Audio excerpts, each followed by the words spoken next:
তো আমি সরাসরি ঘটনায় চলে যাচ্ছি। ঘটনা যেভাবে লিখেছেন ঠিক সেভাবেই পড়ছি। আসসালামু আলাইকুম রাসেল ভাই, কেমন আছেন জিজ্ঞেস করব না, জানি আপনি ভালোর দলে। আমি ভূত এফএমের একজন নিয়মিত শ্রোতা। আমার কাছে অনেকগুলো ঘটনা আছে যা অনেক দিন যাবৎ ভূত এফএমে পাঠাবো ভাবছি, কিন্তু সময়ের অভাবে সম্ভব হয়ে উঠছিল না। কিন্তু আমার বন্ধুর উৎসাহ এবং অনুপ্রেরণায় লিখে পাঠালাম, ঘটনাগুলো পড়ে শোনাবেন। ঘটনাটি বরিশালের বরগুনা জেলার সঙ্গত কারণে আমি এলাকা এবং এলাকার নাম উল্লেখ করছি না। এটা 1990 সালের দিকের ঘটনা, যখন কিনা আমি পৃথিবীর আলো দেখতে পাইনি। কিন্তু পরবর্তীতে আমি আমার কাজিনের কাছে শুনি ঘটনাটি ঘটেছিল আমার মায়ের সাথে, আমার বাবার প্রথম স্ত্রী, যিনি বিয়ের 40 দিন পর মারা যান। তবে তার মৃত্যু হয়েছিল খুবই অস্বাভাবিকভাবে। বলে রাখা ভালো রাসেল ভাই, তার উপর জিনের আসর ছিল। বিয়ের আগের দিন তিনি 10টা মেয়ের মতো স্বাভাবিক ছিলেন, কিন্তু বিয়ের পর থেকেই তিনি অদ্ভুত আচরণ শুরু করেন। যেমন মাঝে মাঝে তিনি অন্য একটা কণ্ঠে কথা বলতেন, এমনকি নারিকেল গাছ সহ বিভিন্ন আকারের গাছের উপরে উঠে তিনি যে কোনো সময় বসে থাকতেন, যে স্বাভাবিক না। এবং এত বড় উঁচু গাছে এমনিতেই কারো ওঠাও সম্ভব না। এমনিভাবে কিছুদিন চলার পর হঠাৎ একদিন গোসল করতে যান তিনি, এবং তার রুমে ঢুকে দরজা জানালা সব বন্ধ করে দেন। তিনি দেখেন যে দাদা দাদি সহ পরিবারের সবাই মনে করেছেন হয়তো বা তিনি কাপড় চেঞ্জ করার জন্য বা গোসল করতে ভেতরে ঢুকেছেন। এভাবে কয়েক ঘন্টা পার হওয়ার পরেও উনি বের হন না, এবং যখন বের হচ্ছে না তখন তাকে অনেক ডাকার পরেও এবং কোনো শব্দও আসছে না, তখন তারা সবাই দরজা ভেঙে ভেতরে ঢুকে দেখলেন যে আমার সেই মা, অর্থাৎ আমার বাবার প্রথম স্ত্রী, তিনি গামছা পেঁচিয়ে দুই দিকে দুই হাত দিয়ে শক্ত করে দাঁড়িয়ে আছেন। দেখে মনে হচ্ছে আমার চাচি দৌড়ে গিয়ে তার গলা থেকে গামছাটা খোলার চেষ্টা করলেন। আচ্ছা, এবং তাকে দেখে মনে হচ্ছিল তিনি নিজের গলায় একটা গামছা পেঁচিয়ে ধরে গামছার দুই দিকে দুই হাতটা দিয়ে শক্ত করে ধরে দাঁড়িয়ে আছেন। এবং আমার চাচি সেটা খুলে ফেলেন, এবং খুলে ফেলার পর তার হাত সাথে মাটিতে পড়ে গেল, এবং সাথে সাথে ডাক্তার ডাকা হলো। যেহেতু শ্বাস প্রশ্বাস বন্ধ ছিল, তাই ডাক্তার বললেন যে উনি মারা গেছেন। তাই যথারীতি ওনার দাফন কাফনের ব্যবস্থা করা হলো, এবং ওনার বাড়ির পাশের এক পুকুর পাড়ে ওনাকে কবর দেয়া হলো। উনি মারা যাবার 3 দিন পরে ওনার ভাই, অর্থাৎ আমার মামা, আমার দাদাকে এসে বলছেন যে আমার বোন মারা যায় নাই, ও প্রতিদিন আমার সাথে আমাদের বাড়ির তাল গাছ তলায় দেখা করে, আর আমাকে বিভিন্ন রকমের ফ্রুটস খেতে দেয়। এই কথা শুনে আমার দাদা ওই এলাকার একজন কবিরাজের সাথে পুরো ঘটনাটা খুলে বলেন, এবং ওই কবিরাজ জিন বশ করতে পারতেন, এবং তিনি জিন দ্বারা ঘটিত সমস্যার সমাধানও করতে পারতেন। সবকিছু শোনার পরে ওই কবিরাজ হুজুর আমার দাদুকে বলেন যে ওনার কবরটা খুঁড়তে এবং লাশ আছে কিনা দেখার জন্য, এবং তার কথা মতো কবর খোঁড়া হলো। কিন্তু এই আশ্চর্যের বিষয়, কবরের ভেতরে বাঁশ, চাটাই, এক কথায় সবই ছিল, শুধু সেই লাশটি নেই, অর্থাৎ আমার মায়ের মরদেহটি নেই। এটা দেখার পর ওই কবিরাজ দাদাকে বললেন যে উনি মারা যায়, আচ্ছা উনি ঠিক মানে ওনাকে জিনরা উঠিয়ে নিয়ে গেছে, এবং যদি কিনা ওনার এবং ওনার কিছু প্রসেস বললেন, এবং সেই প্রসেসে বললেন যে যদি কেউ একজন ওনার জানাজার নামাজ যদি ঠিক মতন হতো, বা জানাজার নামাজ যদি ওনার বাবা উপস্থিত থাকতেন, তাহলে হয়তো জিনরা এটা করতে পারতেন না, এরকম একটা ব্যাপার বলেন। এবং আশ্চর্যের বিষয় হচ্ছে যে আমার মা এখন তার পরিবারের সবার সাথে, বিশেষ করে তার ভাইয়ের সাথে প্রায় বিভিন্ন সময় দেখা করতে আসেন, এবং এভাবে দেখা দিয়ে যান, এবং সবাই তারা মনে করেন যে তিনি হয়তো মারা যান নাই। এরকম একটা ব্যাপার, খুবই অদ্ভুত একটা ঘটনা। এবং আমি চেয়েছিলাম, শিহাব লিখেছেন এই ঘটনাটি, শিহাব যদি সম্ভব হয় আমি কোনো একটা দিন শিহাব আপনাকে নেক্সট উইকে ওইটা হতে পারে হয়তো ফোন দিব, এবং ফোনে আপনি ব্যাপারটা আরো বিস্তারিত হয়ে বুঝিয়ে বলতে পারবেন। আমার কাছে মনে হয়েছে ঘটনাটি খুবই অন্যরকম, যে একজন মানুষ মারা যাবার পরেও তিনি বিভিন্ন জনের সাথে দেখা দিয়ে যান, এবং সবাই মনে করেন যে তিনি মনে হয় বেঁচেই আছেন। এটা খুবই অদ্ভুত একটা ব্যাপার। তো যাই হোক, আশা করছি এই ঘটনাটি আপনাদের ভালো লেগেছে। আমি চলে যাবো একটা ইমেইলে, এবং ইমেইলের পরে আবার আপনাদের কাছে ফিরে আসবো। চলে যাচ্ছি আমাদের কাছে পাঠাটা ইমেইলে, এবং আমি এই ইমেইলটা পড়ার পরে একটা ইমেইল করেছিলাম, মানে একটা রিপ্লাই লিখেছিলাম।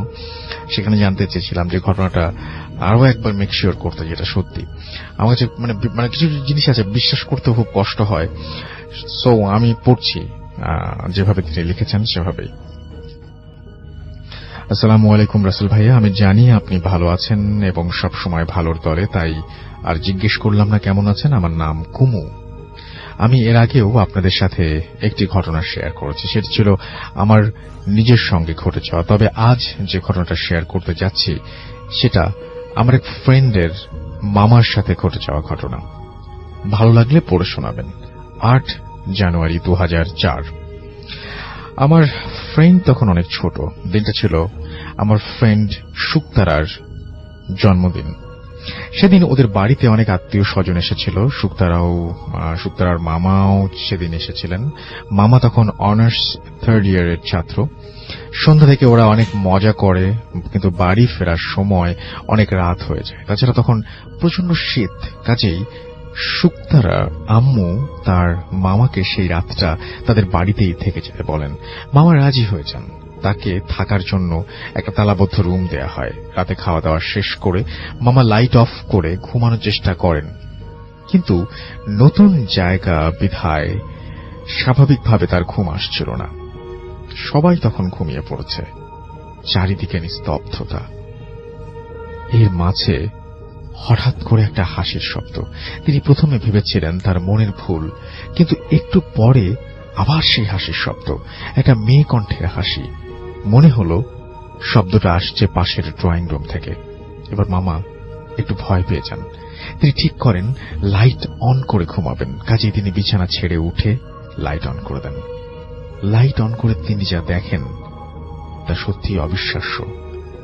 তিনি দেখলেন সুইচ বোর্ডের পাশে একটা অল্প বয়সী মেয়ের ছবি টাঙানো, অথচ তিনি লাইট অফ করার সময়ও ছবিটা সেখানে ছিল না। অবাক করা বিষয়, ঘরের আরো কিছু বৈশিষ্ট্য বদলে গেছে। পড়ার টেবিলে রাখা বইগুলো এলোমেলো হয়ে আছে, খাতাটা খোলা, এবং তার উপর একটা কলম, যেন এক্ষুনি পড়তে পড়তে কেউ উঠে গেছে। ঘরের আলনাতে রাখা মেয়েদের কাপড় যা একটু আগে পর্যন্ত ছিল না।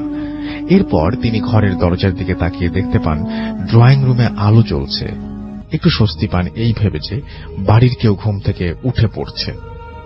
এক প্রকার দৌড়ে তিনি ড্রয়িং রুমের দিকে এগিয়ে যান, কিন্তু এবার তিনি যা দেখলেন তা অবিশ্বাস্য। তিনি দেখলেন ড্রয়িং রুমটা অন্যরকম দেখাচ্ছে। সেখানে সোফায় বসে আছেন বেশ কয়েকজন, তার মধ্যে শুক্তারার বাবাও ছিলেন। তবে তাকে দেখতে বেশ অন্যরকম লাগছিল।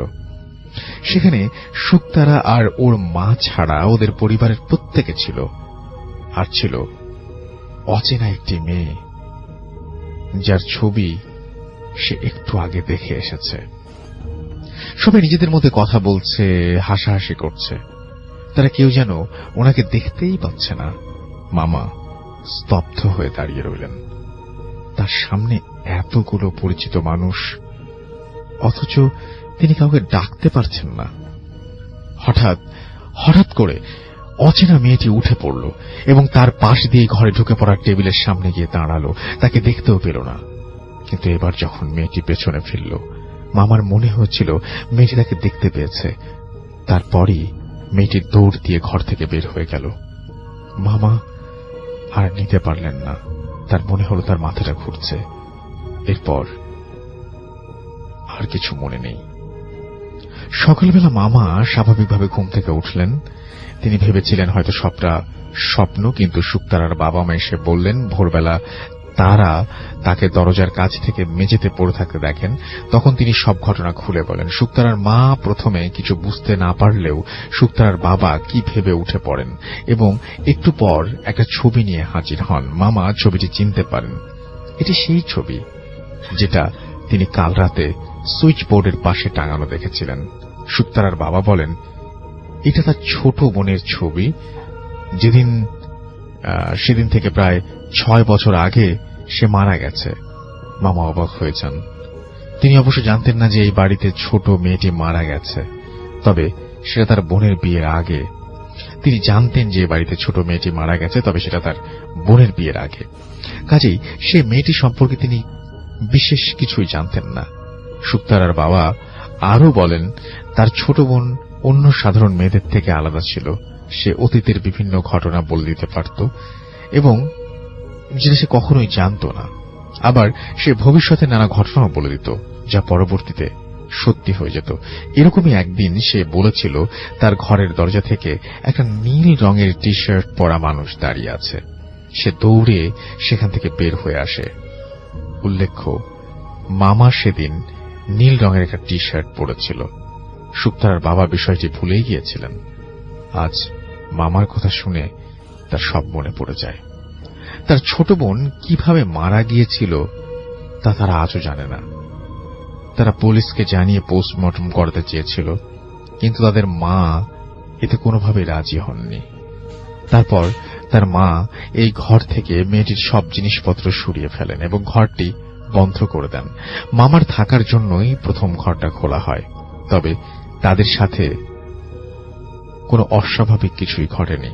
তাহলে আজ কেন মামার সাথে এই ঘটনাটি ঘটল? আর এত বছর আগের একটি ঘটনার সাথে এর সম্পর্ক কি? আর সেই মেয়েটি কে এসেছিল, কে ছিল? সে কিভাবে সবকিছু দেখতে পেত? তবে কি মামার সাথে তার দেখা হয়েছিল অন্য কোনো পৃথিবীতে? কিছু প্রশ্ন থেকেই যায়। কিসমত আরা কুমু লিখেছেন রাজশাহী থেকে। আসসালামু আলাইকুম, আশা করছি সকলে ভালো আছেন। আজকে আরো একটি ঘটনা নিয়ে আপনাদের মাঝে হাজির হলাম। আজকের এই ঘটনাটি আমাকে পাঠিয়েছেন মোহাম্মদ শফিকুল ইসলাম ভাই। উনি যে ঘটনাটি পাঠিয়েছেন, এই ঘটনাটি ঘটেছে ওনার নানি এবং নানার সাথে। আর এই ঘটনাটির সময়কাল 1978 সাল। যাই হোক, এই শফিকুল ভাইয়ের নানার নাম ছিল মোহাম্মদ হাশেম। নানা পেশায় একজন কৃষক ছিলেন। উনি মূলত পানের বড়ো করতেন। নানা এই পানের বরস থেকে পান ভেঙে দূরে হাটে নিয়ে বিক্রি করতেন। তো ওনাদের গ্রামের কাছেই একটি হাট বসতো। ওই হাটটাকে স্থানীয় ভাষায় কালীগঞ্জের হাট বলে। এই নানার গ্রাম থেকে হাটে যাওয়ার পথে দাতুগ্রাম নামে একটি গ্রাম পড়ে।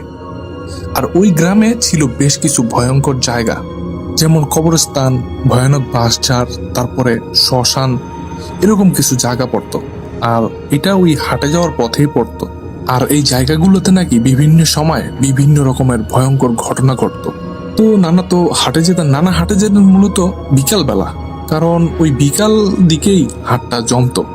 দেখা গেছে গ্রামের মানুষজন ওনারা তো সারাদিন কৃষি কাজে ব্যস্ত থাকেন। এরপরে বিকালের আগে বেশিরভাগ মানুষই ফ্রি হয়ে তারপরে এই যে বাজার থাকে, বাজারে চায়ের দোকানগুলো থাকে, এইখানে গিয়ে আড্ডা চাপ দেন। দেখা গেছে রাত্র 8টা-9টা পর্যন্ত। আর দেখা যায় পানের যে বাজার বা পানের যে কাস্টমারগুলা, এগুলা সন্ধ্যার পরেই বেশি পাওয়া যায়। সেই কারণে নানা ধীরে সুস্থেই বিকাল দিকে রওনা দিতেন। সন্ধ্যার পরে নানা ওই পানের সমস্ত কাস্টমার ধরতেন।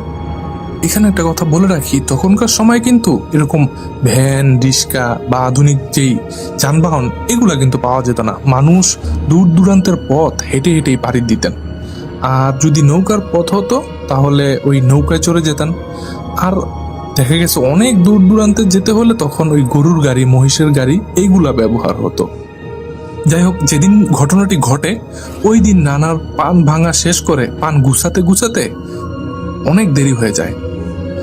তো নানা সন্ধ্যার দিকে ওই পান সমস্ত গুছিয়ে একটা পাত্রতে করে মাথায় করে গ্রামের মেঠু পথ ধরে হাঁটতে হাঁটতে সেই হাটের দিকে বা বাজারের দিকে রওনা দেন। তার হাতে ছিল ওই জামানার একটি টর্চ লাইট, আর ওই জামানায় ছাল আর ব্যাগ পাওয়া যেত বাজার করার জন্য, ওই রকমের একটি ব্যাগ। যাই হোক, নানা স্বাভাবিকভাবেই হাটে গিয়ে পৌঁছান। আর হাটে গিয়ে দেখেন ওই দিন পানের বাজার খুবই ভালো। ওই দিন নানা মোটামুটি ভালো দামও পান। এরপরে নানা সমস্ত পান বিক্রি শেষ হলে নানা যান ওই ঘরের বাজার করতে। নানা ঘরের বাজার টাজার সমস্ত কিছু শেষ করে ওই মাছের বাজার ওইখানে গিয়ে দেখেন যে ওইখানে টুকটাক মাছ নিয়ে বসে আছে। তো নানা কাছে গিয়ে দেখেন ওইখানে বড় এক জোড়া ইলিশ মাছ নিয়ে বসে আছে। নানার মাছ দুইটা খুব ভালো লাগে। আর ওই দিন যেহেতু পানের ভালো দাম পেয়েছিলেন, নানার কাছেও টাকা ছিল বেশি, নানা কি করেন ওই এক জোড়া ইলিশ মাছ কিনে ফেলেন। তো যথারীতি বাজার শেষ করে নানা চায়ের দোকানে গিয়ে কিছুটা সময় আড্ডা চাট দেন। আড্ডা চাট দিতে দিতে কিছুটা রাত হয়ে যায়। দেখা গেছে বাজারের অধিকাংশ লোকই যে যার বাড়িতে চলে গেছে, আর এরই মধ্যে কিছু কিছু দোকানপাটও বন্ধ হয়ে গেছে। নানা তখন বাড়ির উদ্দেশ্যে রওনা করলেন। আর নানাকে যেতে হবে ওই রাতু গ্রামের ওইখান দিয়ে। আর নানার যাত্রা পথে ওই ভয়ানক স্থানগুলো পড়ে। শুরুতেই পড়ে ওই ভয়ঙ্কর বাঁশঝাড়টা। নানা চলতে চলতে একটা সময় ওই বাঁশঝাড়ের কাছেও চলে আসেন। আর বাঁশঝাড়ের এই কাছে এসে উনি দেখতে পান যে দুটি বড় আকৃতির বাঁশ এই রাস্তার মাঝে আড়াআড়ি ভাবে পড়ে আছে। নানা এই বিষয়টা দেখে বুঝে ফেলেন। নানা তো জানতেন যে এই বাঁশের মধ্যে যদি পা রাখে বা এই বাঁশ ডিঙ্গিয়ে ওপারে যাওয়ার চেষ্টা করে, তাহলেই এই বাঁশগুলা সপাত করে সোজা হয়ে যাবে, আর তখন ভয়ঙ্কর একটা বিপদ ঘটবে। এই কথা তো নানা জানাই ছিল। নানা তখন উনি কি করেন, ওনার পকেট থেকে বিড়ির প্যাকেট বের করে উনি একটা বিড়ি জ্বালান। কারণ উনি জানেন যে বিড়ির আগুনে কোনো জিন বা ভূত কাছে আসতে পারে না। নানা যখনই বিড়ি জ্বালানোর উদ্দেশ্যে ওই ম্যাচ বক্স থেকে একটা ম্যাচের কাঠি জ্বালান, তখনই চটচট শব্দ হয়ে ওই বাঁশগুলা সোজা হয়ে যায়। বাঁশ দুইটা যখন সোজা হয়ে গেল, তখন নানা হাঁটা শুরু করলেন। হাঁটতে হাঁটতে ওই বাঁশঝাড়টাও পার হয়ে গেল, কোনো সমস্যা হলো না। এতক্ষণে নানার বিড়িটাও শেষ হয়ে গেছে। নানার বিড়িটা শেষ হওয়ার কিছুক্ষণের পরেই নানা দেখতে পান যে বড় আকৃতির একটা বিড়াল। আর এই বিড়ালের আকৃতিটা বেশ বড়, আর চোখগুলা আগুনের মতো জ্বলজ্বল করছে। বিড়ালের চোখ কিন্তু রাতের বেলা এমনিতেই জ্বলজ্বল করে, কিন্তু সেটা কিন্তু লাল রঙের জ্বলজ্বল করে না। যাই হোক, নানা তো হাঁটতে থাকে, আর বিড়ালটাও ওই যেই পাশে মাছের ব্যাগটা ছিল এই পাশ দিয়ে হাঁটছে। মনে হচ্ছে যেন বিড়াল ওই ব্যাগ থেকে ইলিশ মাছ নিতে যাচ্ছে। নানা এই বিষয়টাকে উনি ভয়ঙ্কর কিছু মনে করে না, মনে করে এটা স্বাভাবিক বিড়ালই হয়তোবা ইলিশ মাছের গন্ধে এখানে আসছে আর ঘুরঘুর করছে। এরপরে নানা বিড়ালটাকে ধমক ধমক দেন, আর নানার ধমক খেয়ে বিড়ালটি মনে হলো পাশ কাটিয়ে চলে গেল। নানা লক্ষ্য করলেন যে বিড়ালটি যখন পাশ কাটিয়ে চলে যাচ্ছিল, তখন বিড়ালের লেজার একটি অংশ ওই মাছের ব্যাগের মধ্যে টাচ করলো। তো নানা ভাবেন হয়তোবা এখান দিয়ে যাওয়ার সময় ওই লেজার অংশটা টাচ লাগছে, এটা তেমন কোনো বিষয় নানা মনে করে নাই। যাই হোক, নানা এরপরে খুব স্বাভাবিকভাবেই বাড়িতে চলে আসেন। আর বাড়িতে আসার পরে যেহেতু মাছ আনছে, আর সেই সময় তো ফ্রিজ ছিল না, আর মাছ যদি এভাবে রেখে দেওয়া হয় তাহলে তো সেই মাছ আর খাওয়ার উপযোগী থাকবে না। সেজন্য তখনকার সময় কিন্তু মাছ ভেজে রাখতে হতো। তো সেই রাতেই নানি ওই মাছগুলোকে ভেজে রাখবেন। আর এইদিকে কি হয়, নানা যখন বাড়ি ফিরছিলেন তখন নানার পাশের বাড়িরই একজন লোক উনি নানাকে বাড়িতে আসতে দেখেন। আর এই কারণে উনিও নানার পিছু পিছু চলে আসেন নানার সাথে গপ্প করবেন। এখানে একটা কথা বলে রাখা ভালো, ওই পাশের বাড়ির যে নানা আসছিলেন উনি একজন ছোটখাটো কবিরাজ ছিলেন। তো উনি বাড়িতে এসে দেখলেন যে নানি মাছ কাটছে উঠানের মধ্যে বসে বসে। তখন ওই নানা এই নানার উদ্দেশ্যে বললেন, কিরে হাসেম, এই রাতের বেলা মাছ আনছস? তুই শুধরাবি না রে, মনে হয় তুই কোনো একটা বিপদ ঘটাই ছাড়বি। এই হাসেম নানা তখন ওই কবিরাজ নানার উদ্দেশ্যে বলে, আর এইসব কিছু না, কত মানুষই তো রাতের বেলা মাছ আনে, সবসময় কি এইসব ঘটনা ঘটে নাকি? এই কথা বলে নানা ওই কবিরাজকে বলে উঠলেন, বা ওই কবিরাজ তো ওনার বন্ধু স্বরূপ ছিল, ওনাকে বলে উঠলেন, তুই যেহেতু এসে পড়েছিস, আজকে কিন্তু ভাত না খেয়ে আর যাবি না। ইলিশ মাছ ভাজা দিয়ে দুইজনে মিলে গরম গরম ভাত খাবো একসাথে। এদিকে নানু কিন্তু এই ইলিশ মাছ পরিষ্কার করে ধুয়ে টুয়ে রান্নাঘরে চলে গেছেন এটাকে ভালো করে ভাজতে।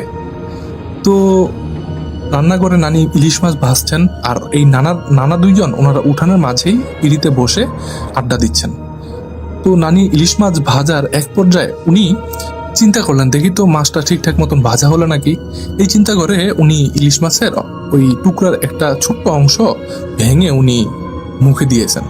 এই নানির রান্নার প্রক্রিয়াটা কিন্তু আবার ওই নানা দুইজন লক্ষ্য করছিলেন, কারণ তারা তো ওই রান্নাঘরের পাশেই বসে আড্ডা দিচ্ছিলেন।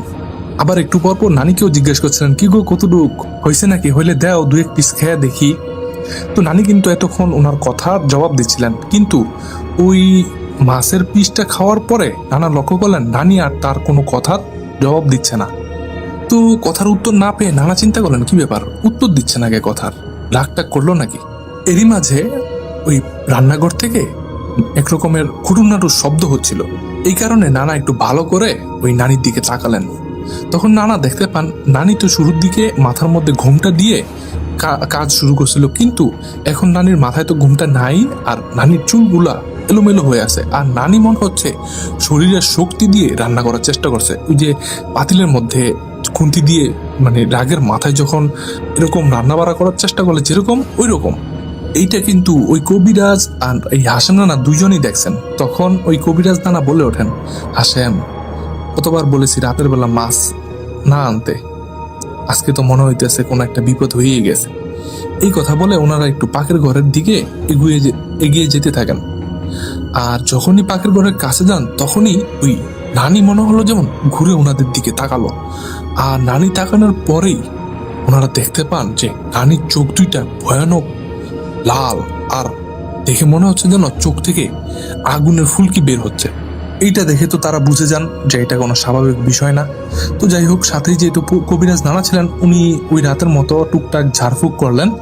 তবে উনি ওই নানাকে বললেন যে এইটা আমার দ্বারা সম্ভব না, আমি টুকটাক ঝাড়ফুঁক দিয়ে কিছুক্ষণ সময়ের জন্য স্বাভাবিক করেছি, তুই একটা ভালো কবিরাজ দেখা।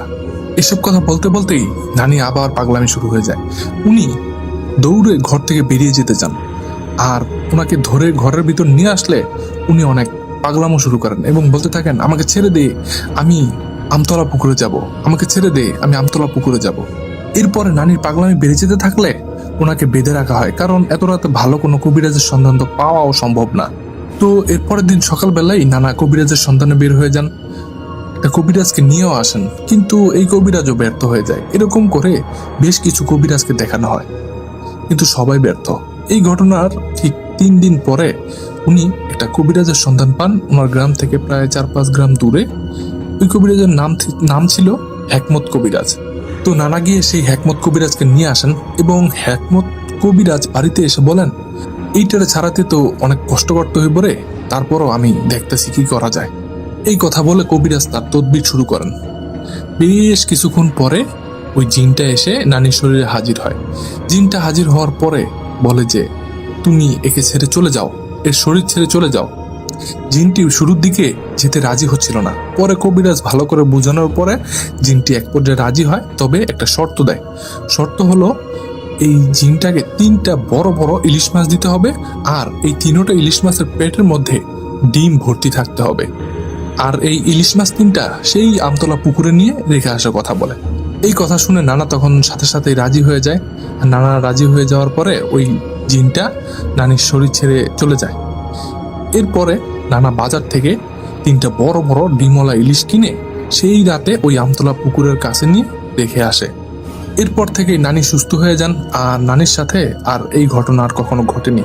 আর ওই কবিরাজ বলেছিলেন ওই রাতে, যেই রাতে নানা ইলিশ মাছ নিয়ে আসছিলেন, সেই রাতে বিড়ালটা লেজার কিছুটা স্পর্শ ব্যাগের মধ্যে লাগে। মূলত এই স্পর্শের মাধ্যমেই ওই শয়তান মাছকেকু পিচাসটা ওই ইলিশ মাছের মধ্যে এই বাড়িতে চলে আসে আর নানির উপরে ছোঁয়ার হয়। এটাই ছিল ঘটনা। আশা করব ঘটনাটা আপনাদের কাছে ভালো লেগেছে, এবং ঘটনাটি যদি ভালো লেগে থাকে অবশ্যই ঘটনাটিতে একটি লাইক দিয়ে দিবেন এবং আমার চ্যানেলটিকে সাবস্ক্রাইব করে দিবেন। আর বেল আইকনটি চেপে দিতে পারেন, কারণ নিয়মিত নতুন নতুন ঘটনাগুলো আপনারা পেয়ে যেতে পারবেন। আর আপনাদের সাথেও যদি এমন কোনো ঘটনা ঘটে থাকে অথবা আপনাদের জানাশোনা এমন ভৌতিক কাহিনী থেকে থাকে, তাহলে আমাকে লিখে অথবা রেকর্ড করে ঘটনা পাঠাতে পারেন। ঘটনা পাঠানোর ঠিকানা bhutfmbd035@gmail.com এই ইমেল ঠিকানায় অথবা আমাদের হোয়াটসঅ্যাপ নাম্বারে। আমাদের হোয়াটসঅ্যাপ নাম্বারটি নিচে ডেসক্রিপশনে দিয়ে দেওয়া আছে, চাইলে সেখান থেকে আপনারা কালেকশন করতে পারেন। তো প্রিয় লিসেনার, আমাদের একটা ফেসবুক গ্রুপও আছে, আপনারা চাইলে সেই গ্রুপে জয়েন হতে পারেন এবং আমাদের চ্যানেলের ঘটনাগুলো কেমন লাগছে সেই কথা লিখে জানাতে পারেন। আর আপনারা কি রিলেটেড বা কেমন ঘটনা শুনতে চান সেই কথাও আপনারা জানাতে পারেন। তো আপনারা সবাই ফেসবুক গ্রুপে অ্যাড হয়ে যান। আর আজকের মতো এই পর্যন্তই ছিল, বিদায় নিচ্ছি। সকলেই ভালো থাকবেন, নিরাপদে থাকবেন, আর হ্যাঁ, ভূত এফএমবিডির সাথেই থাকবেন। আল্লাহ হাফেজ।